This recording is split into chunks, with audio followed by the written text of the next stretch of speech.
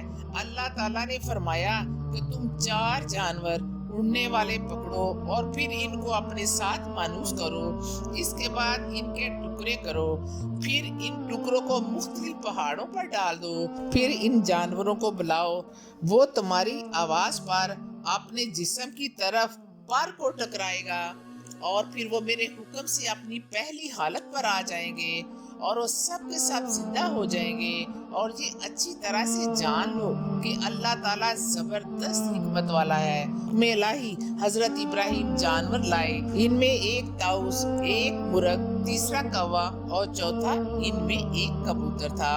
حکم الہی سے 4 جانور مانوس ہو گئے اور ان کو پہچان بھی سکتے ہیں تاکہ بھول نہ ہونے پائے۔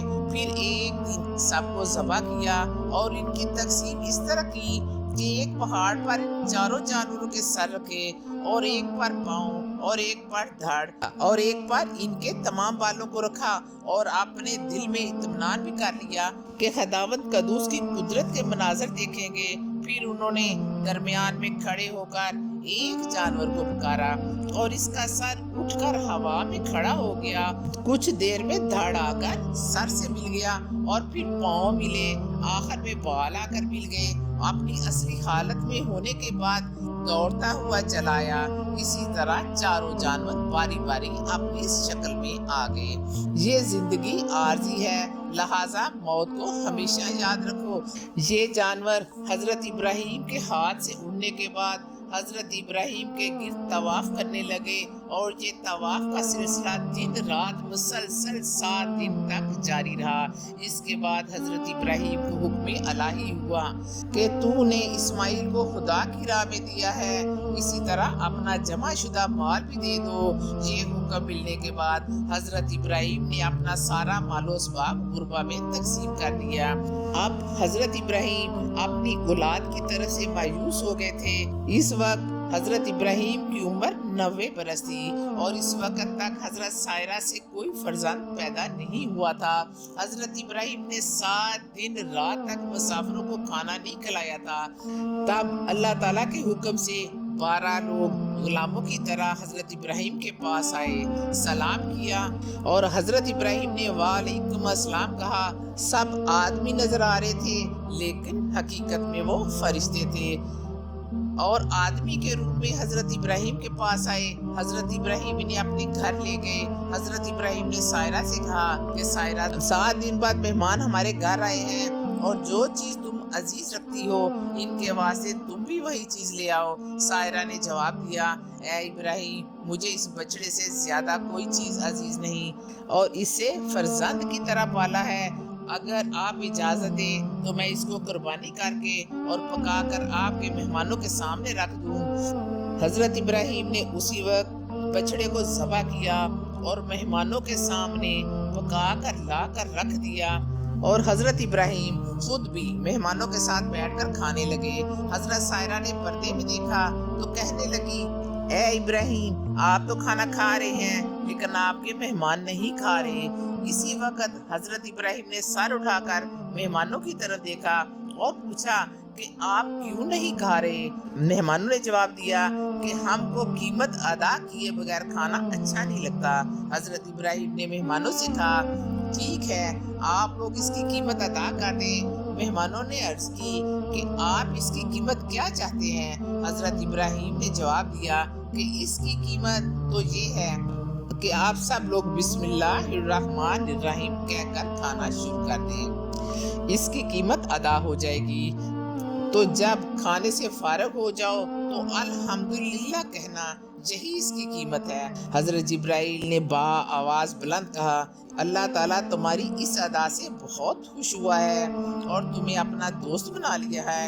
اتنا کہنے کے بعد بولے کہ آپ قطعاً ترس نہ کھائیں، کیونکہ ہم لوگ فرشتے ہیں اور ہم میں جبرائیل، اسرافیل اور کئی دیگر فرشتے شامل ہیں، اور ہم کو اللہ تعالیٰ کا حکم ہوا ہے کہ پہلے آپ کے پاس جائیں، کیونکہ آپ نے تہیہ کیا ہوا ہے کہ کھانا مہمانوں کے ساتھ کھائیں گے ورنہ نہیں کھائیں گے، اور آپ نے 7 دن سے کچھ نہیں کھایا اور بطور روزہ دار کے ہیں، ہم محض اس لیے بھیجے گئے ہیں کہ آپ کی مہمان نوازی کریں اور ہمارے ساتھ کھانا کھائیں تو آپ کا روزہ کھل جائے گا۔ اس کے بعد اللہ تعالیٰ نے حکم دیا کہ آپ شہرستان میں حضرت لوط علیہ السلام کے پاس جائیں، وہ بھی اللہ تعالیٰ کے پیغمبر ہیں، ان کو وہاں کی بلا سے نجات دلائیں اور آپ کو ایک بشارت بھی دیتے ہیں کہ آئندہ مستقبل قریب میں آپ کے ہاں ایک فرزند پیدا ہوگا، اس کا نام اسحاق اور اس کے بیٹے کا نام یعقوب ہوگا۔ اس وقت حضرت سائرہ خاتون کھڑی تھی، اس بات کو سنتے ہی ہنس پڑی۔ حضرت سائرہ بولی کہ میں تو بوڑھی ہوں، میرا خاوند بھی بوڑھا ہے۔ عجب بات ہے، فرشتے بولے یہ تو اللہ تعالیٰ کی حکمت ہے اور اسی کی تمام برکتیں ہیں تم پر اور تمہارے گھر پر بھی۔ فرشتوں نے کہا کہ تم اللہ تعالیٰ کے کارخانے قدرت میں حیران مت ہو، اور ہم مزید خوشخبری یہ بھی دیتے ہیں کہ تم کو معلوم ہونا چاہیے کہ اسحاق کی پشت سے 70,000 پیغمبر پیدا ہوں گے۔ یہ سن کر حضرت سائرہ نے فرشتوں سے کہا کہ اس کے آثار کہاں ہیں؟ فرشتے بولے تم کو معلوم نہیں، آج تم خدا کی قدرت کا ادنا کرشمہ بھی دیکھ لو۔ کہنے لگی یہ ہڈیاں بچڑے کی ہیں جو کہ طباق میں رکھی ہیں، تم اس کی طرف منہ کر کے کہو قم بِإِذْنِ اللَّهِ، یہ بچڑے کا بچڑا جی اٹھے گا اور دوڑتا ہوا اپنی ماں کے پاس جا کر دودھ پینے لگے گا۔ اور دوسری علامت یہ ہے کہ یہ شاخ درخت کی سوکھی ہوئی حضرت ابراہیم کے گھر میں تھی۔ حضرت ابراہیم نے اپنا پار اس پر ملا، اسی وقت سوکھی ہوئی درخت کی شاخ سرسبز و شاداب ہو گئی اور اس میں ہری ہری پتیاں بھی لگ گئیں اور میوہ پھلا اور پھر پختہ ہوا۔ تب حضرت سائرہ کو دیا، انہوں نے اس کو کھایا۔ اس کے بعد حضرت جبرائیل علیہ السلام خاتون سائرہ سے کہنے لگے تم نے خدامت قدوس کی قدرت کاملہ دیکھی ہے، کتنے دن کی سوکھی لکڑی سرسبز و شاداب ہوگی اور اس کے میوے پھلے اور تم نے اس کو کھا بھی لیا، تو کیا یہ اللہ تعالیٰ کی قدرت سے بعید ہے کہ وہ تم کو ایسے وقت میں نیک فرزند ارجمند نیک صالحہ پیغمبر عطا فرمائے جس کا نام حضرت اسحاق ہوگا اور ان کے بیٹے کا نام حضرت یعقوب ہوگا، جن کی پشت سے ہزاروں پیغمبر پیدا ہوں گے، اور رب العزت کی وحدانیت کا چرچا سارے عالم میں ہوگا تاکہ مخلوق خدا اپنے حقیقی معبود کو پہچان لے اور دنیا کے لوگ ان باطل لوگوں سے منہ موڑ لیں۔ یا رب العالمین، تیرے سوا ہماری دعا کو قبول کرنے والا کوئی نہیں، ہماری ٹوٹی پھوٹی دعاؤں کو نہ دیکھ، ہمارا تجھ پر جو یقین کامل ہے اس کو دیکھ، ہماری جائز حاجتوں کو پورا کر دے اور صحت کے ساتھ ایمان عطا فرما۔ اللہ تعالی ہم سب کو اپنے حفظ و ایمان میں رکھے۔ یا اللہ ہمیں ماں باپ کا فرما بردار بنا، نماز پڑھنے کی توفیق دے اور کرونا وبا کو ختم کر دے، آمین ثم آمین۔